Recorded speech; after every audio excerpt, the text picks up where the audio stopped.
Hello, bonjour, and welcome to your new Alti Wine Exchange video. Welcome to the channel where we explore together, we learn about and we taste the wonderful world of wine. If you're not familiar with the Alti Wine Exchange, it is a wine investment and trading platform based on the blockchain technology as well as a wine club. Check out the link in the video description to learn more about it.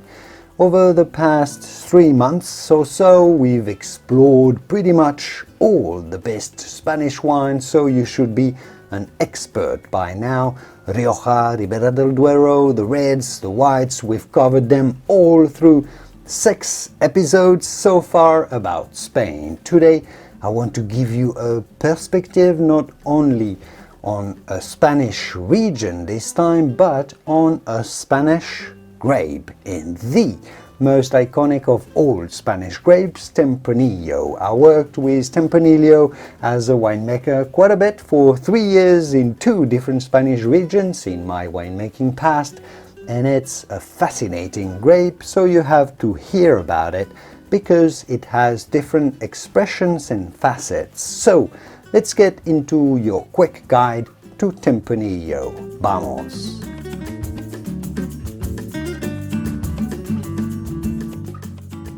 I've covered in this 7-episode series about Spain the 2 most important and most famous Spanish wine regions making the best Tempranillo wines in the world.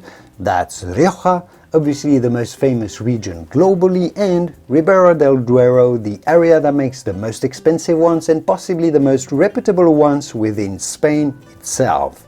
So I'll send you to those videos to learn more intricate details about those very specific regions. Here I want to make a quick comparison between those 2 styles from afar and a perspective on other Tempranillo styles within Spain as well, outside of those 2, to be synthetic and to generalize, even though what I'm about to say is not always going to be absolutely true at a winery level or at a wine level. Let's say that Rioja has the lighter style of Tempranillo, some might say the most elegant as well, and often a little lighter in body and tannins, at least for the more high-end wines in the lot. And that's because Rioja has a cooler climate. Overall, it's north of Spain with some cooling oceanic influence, and it features a lot more limestone-based terroir components in their blends as well. So the Vinos are more mineral, more medium-bodied, more acidic. Often Rioja has a more intensive oak treatment as well because of the copious amount of American oak in many cases that they use, that the bodegas use over there, but also because the wines being a little lighter, they take on more of those oaky flavors that really infuse and impact those lighter wines a lot due to their somewhat lighter nature. Ribera del Duero generally has a denser expression of Tempranillo. Tannins are more compact and the body is a little bigger as well. The fruit expression of Ribera Tempranillo is also a little riper with a little more alcohol too.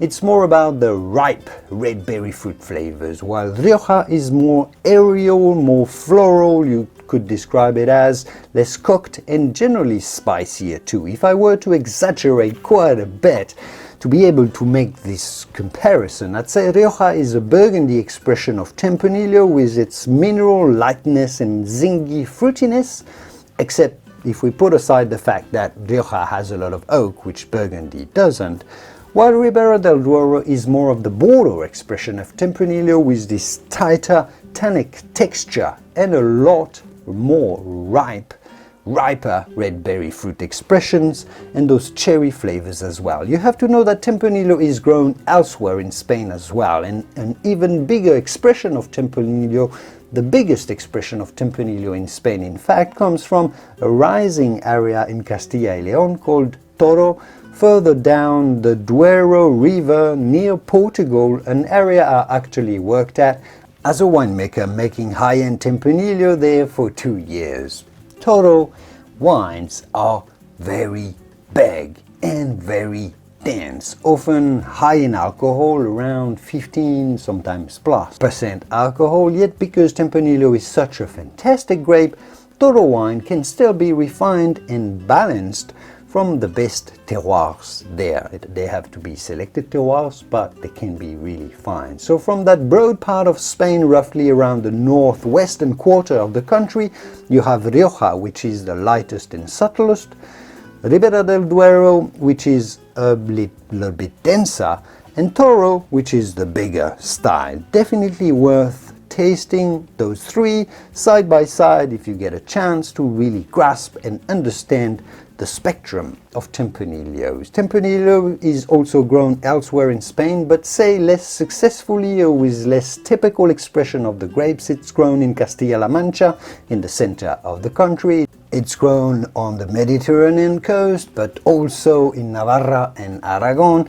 But there it's often blended with other grapes, in part because the resulting wines are less interesting when made just from Tempranillo. Tempranillo from the other areas, those areas generally speaking are less self-sufficient and benefit from a little blending of other grapes. Before we look into which grapes work well blended with Tempranillo and to understand why, we need to talk about what are the typical characteristics of Tempranillo.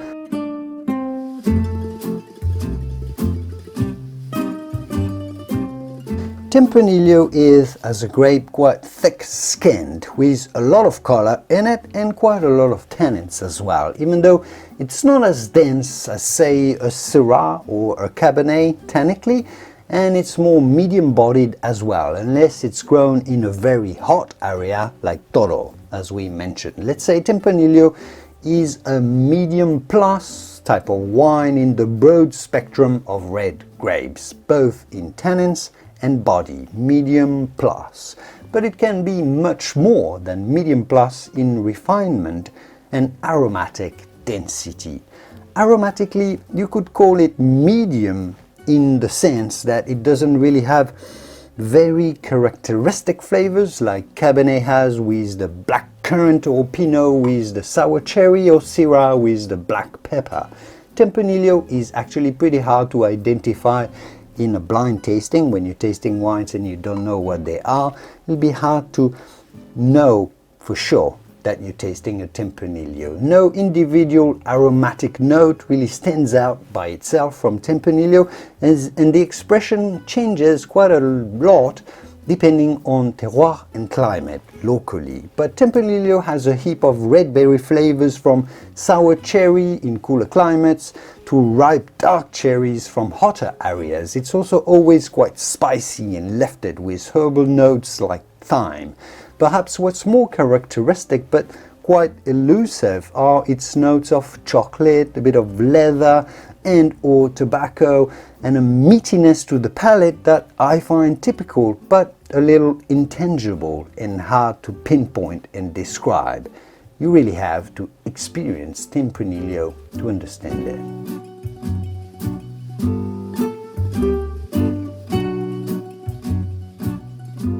And therefore, perhaps because of this lack of absolute typicity of a flavor profile from Tempranillo and its relative mediumness in many features, Tempranillo-based wines are often blended with other grapes. You could almost say that the lower quality the base of Tempranillo is, the bigger the proportion of other components will be blended to it.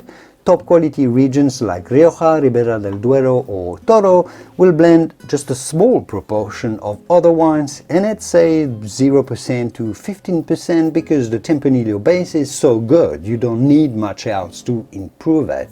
While in lesser area, more external components, higher proportions, 20, 25%, 30%, of other grapes will help quite a bit. So which are those grapes that marry well with Tempranillo? Well, Garnacha, known in French as Grenache, is probably one of the most common ones used in Rioja, of course, in Aragon, in Castilla-La Mancha. Garnacha adds that body and richness and oily texture and explosivity of the fruit character as well that Tempranillo doesn't necessarily have. More cooked fruit as well, loosening the density of tannins that Tempranillo has.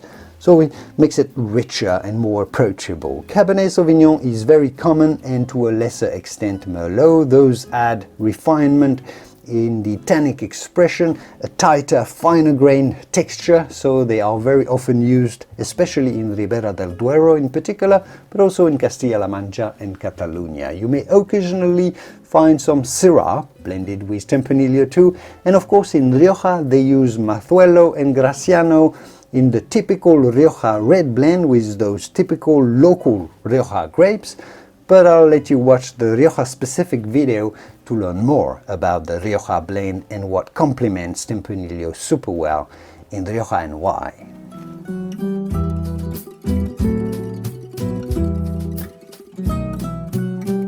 Tempranillo didn't export very well to other countries as a grape to be grown elsewhere. Not worse than any other red grape that is not French, but it didn't. It is not grown very successfully in many places around the world, in a few words, with the exception of Portugal, where, being so close and on the same Iberian peninsula, it has been grown traditionally also in Portugal forever. So Portuguese Tempranillo is known as Tinta Roriz or Aragonés, and it's commonly used as a blending component more than sold by itself. It's used in port wines, the famous Portuguese port wines, the sweet wines, but also for dry reds in many areas, including the Toro. Argentina was once really keen on Tempranillo, maybe the Spanish influence, but that's a long time ago and it's not grown there very much anymore.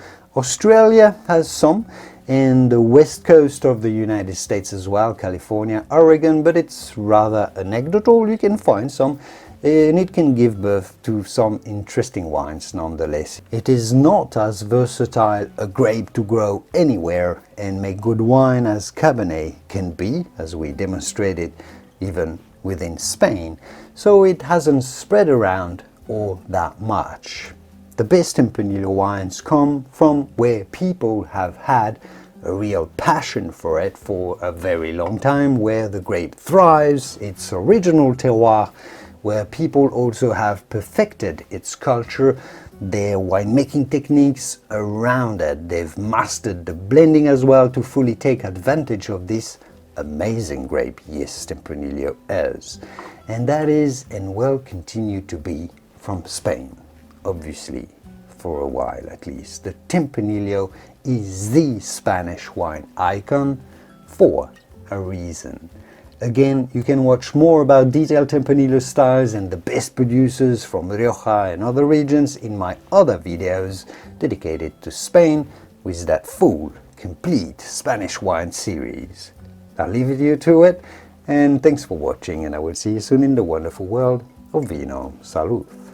Cheers.